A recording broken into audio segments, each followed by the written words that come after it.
Israel, जिसे सुरक्षा और खुफिया तंत्र के हिसाब से काफी मजबूत देश माना जाता है, उस पर एक उग्रवादी संगठन हवा, जमीन और पानी के रास्ते घुसपैठ करके ऐसा हमला करता है कि दुनिया की रूह कांप जाती है।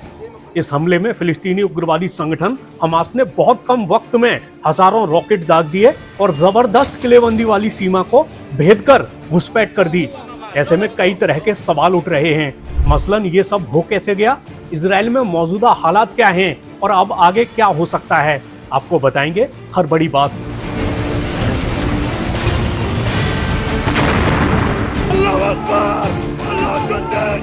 इजराइल ने हमेशा हमास को अपना दुश्मन माना है, लेकिन 2021 में करीब 10 दिन चली लड़ाई में गाजा को भारी नुकसान पहुंचाने के बाद से इजराइल ने स्थिरता कायम करने के लिए एक अलग तरह की रणनीति अपनाई।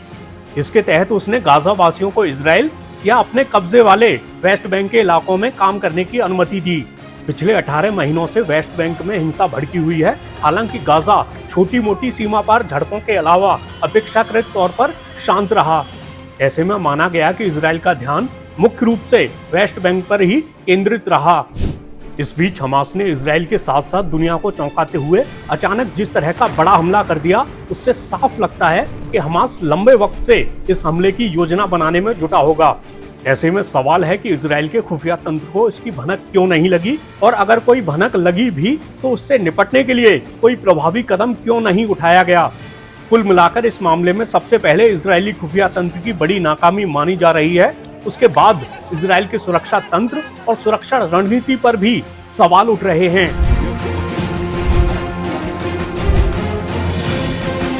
एक सवाल यह भी है कि हमास ने यह हमला किया क्यों। तो उसने कहा है कि यह हमला फिलिस्तीनी इलाकों पर इजराइल के लगातार कब्जा करने और फिलिस्तीनी लोगों पर इजराइल के अत्याचार के जवाब में किया गया है।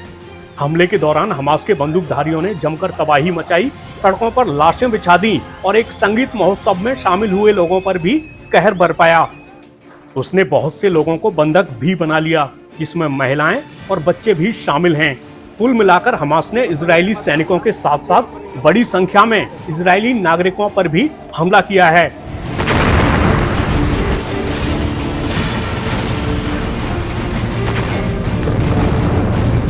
इस बीच लेबनान से उग्रवादी संगठन हिजबुल्लाह ने भी विवादित इलाके में इजरायली ठिकानों पर हमला किया है, जिसका इजराइल ने जवाब भी दिया है।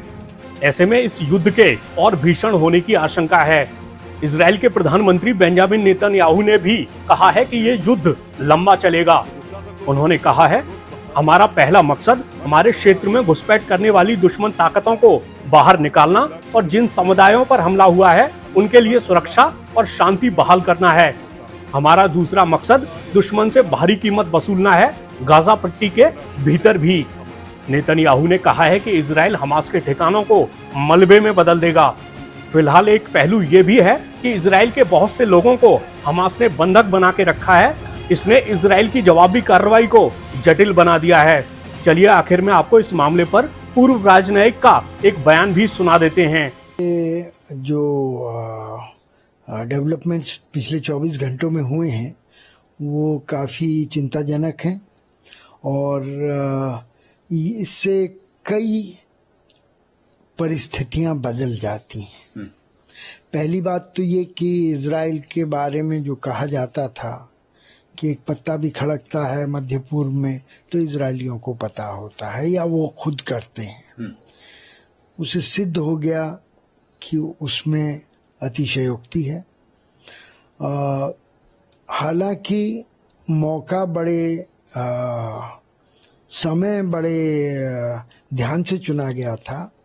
ये शनिवार था जिसको इजराइल में सब्त कहते हैं, जिसमें इजरायली खाना नहीं खाते हैं, जिसमें इजरायली कुछ नहीं, जो ज्यूज के लिए कुछ भी करना मना है, यहाँ तक कि फ्रिज का दरवाजा भी खोलना मना होता।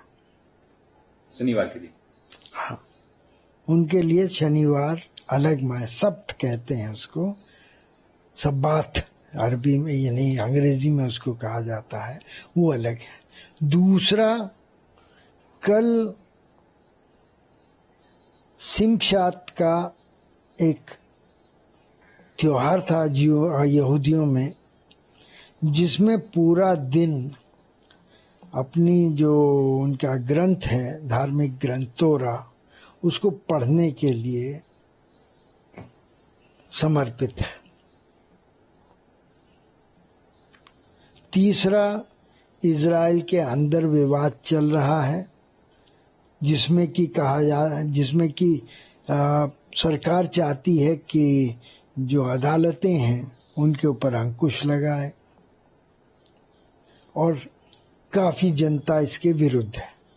लेकिन सरकार का बहुमत है हल्का सा संसद में, और उसको पास करा लिया गया है। अब सुप्रीम कोर्ट खुद अपने अधिकारों के हनन के बिल पर, उसकी वैधानिकता पर विचार कर रहा है और प्रदर्शन जारी है।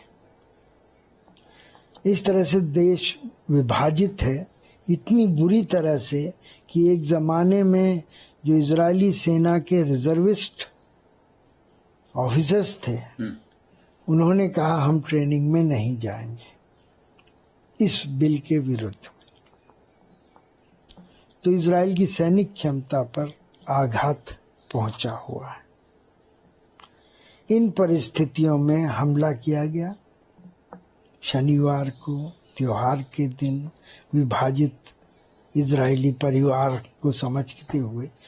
तो इसका चुनाव बड़े सलीके से किया गया।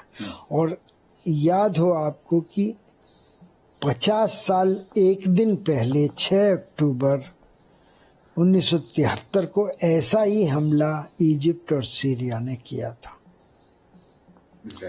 इजराइल पर। उस दिन भी यहूदियों का त्योहार था। तो उसकी का प्रतिबिंब इसमें दिखता है, लेकिन सीमाएं वहां पर जाके रुक जाती हैं। इजराइल के ऊपर जो हमला 50 साल पहले हुआ था, वो इजराइल के अस्तित्व को मिटाने का खतरा था। जो हमास ने किया है वो एक बहुत छोटे पैमाने पर है, हालांकि नाटकीय तरह से हुआ है। उस समय भी नाटकीयता थी क्योंकि इजराइल के ऊपर एकदम से कुछ हुआ था, इजराइल की अपेक्षा से अलग था। अब जो है वो फिर से वैसा ही हुआ है, लेकिन इसका जो अंतिम परिणाम होगा उसमें सैनिक परिणाम के बारे में कोई शक नहीं है। इजराइल बहुत ही शक्तिशाली देश है, और एक बार जब लामबंदी हो जाएगी फौज की, तो इन सबको पीछे धकेल दिया जाएगा। हमास को, इस्लामिक जिहाद को पीछे धकेल दिया जाएगा और बॉर्डर फिर से सिक्योर हो जाएगा। हो सकता है कि इजराइल सैनिक दखलंदाजी भी करे, एक सेना भेजे गाजा में। वहाँ अभी उसके कोई सैनिक नहीं है, वहाँ पर उसकी कोई बस्तियां भी नहीं है। वेस्ट बैंक में है ये सब, लेकिन इधर नहीं है। तो सैनिक भेज करके और तोड़ फोड़ करे, पकड़े लोगों को, अपने लोगों को ढूंढे, उनको रेस्क्यू करे वगैरह, उस टाइप की बातें हो सकती आने वाले दिनों में। जी, अगर वो होता है तो काफी और ज्यादा हिंसा होगी।